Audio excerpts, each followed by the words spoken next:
नरेंद्र मोदी के आने से, उनके प्रधानमंत्री बनने से हिंदुओं का स्वाभिमान जागा है। एंटी मोदी नहीं है, बल्कि मोदी के प्रशंसक हैं। इतना हिम्मती और हिंदुओं के पक्ष में दृढ़ता के साथ खड़ा रहने वाला कौन सा दूसरा प्रधानमंत्री अभी तक आज़ाद भारत में हुआ है, बताओ ना। सच बात यह है कि नरेंद्र मोदी के आने से, उनके प्रधानमंत्री बनने से हिंदुओं का स्वाभिमान जागा है।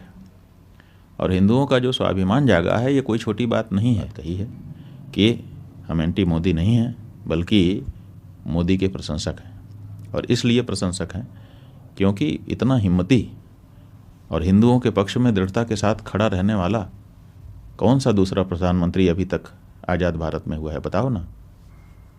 अच्छे अच्छे प्रधानमंत्री हो गए, हम किसी की आलोचना नहीं कर रहे हैं, उन सब की अपनी अपनी विशेषताएं थी, लेकिन हिंदू भावना को समर्थन देने वाला, हिंदू स्वाभिमान को, हिंदू के आत्मबल को बढ़ाने वाला ये तो पहला ही प्रधानमंत्री है ना। और हम एक हिंदू होने के नाते एंटी कैसी बात करते हैं। आप लोगों को तो केवल यही धुन है, एक ही एजेंडा आप लोगों ने बना लिया है मीडिया ने कि बस एंटी मोदी सिद्ध कर दो। आप ये बताइए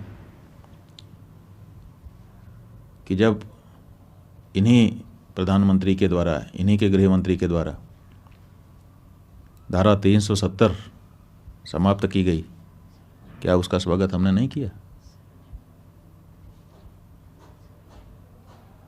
नागरिकता कानून लाया गया,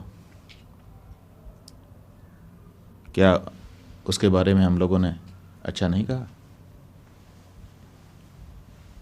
समान नागरिक संहिता की जब बात की जाती है तो अपनी जो हमारी धार्मिक चिंताएं हैं उनको व्यक्त करते हुए क्या हम उसका स्वागत नहीं करते हैं? प्रधानमंत्री जी ने स्वच्छता का अभियान देश में चलाया, क्या हम लोगों ने उसमें कोई बाधा डाली? क्या उसकी सार्वजनिक प्रशंसा नहीं की गई? श्री राम जन्मभूमि के निर्णय के आने के बाद किस तरह से लॉ एंड ऑर्डर को पूरे देश में मेंटेन किया गया, किसी प्रकार का कोई दंगा फसाद नहीं होने दिया गया, इतने बड़े निर्णय के आने के बाद भी ये जो उनका प्रशासन के संचालन का कौशल था, क्या इसके बारे में हम लोगों ने सार्वजनिक रूप से प्रशंसा नहीं की? जो हिंदू होने के नाते हिंदू भावना को जब बल मिलता है तो स्वाभाविक रूप से प्रसन्नता होती है, और ये काम नरेंद्र मोदी जी कर रहे हैं।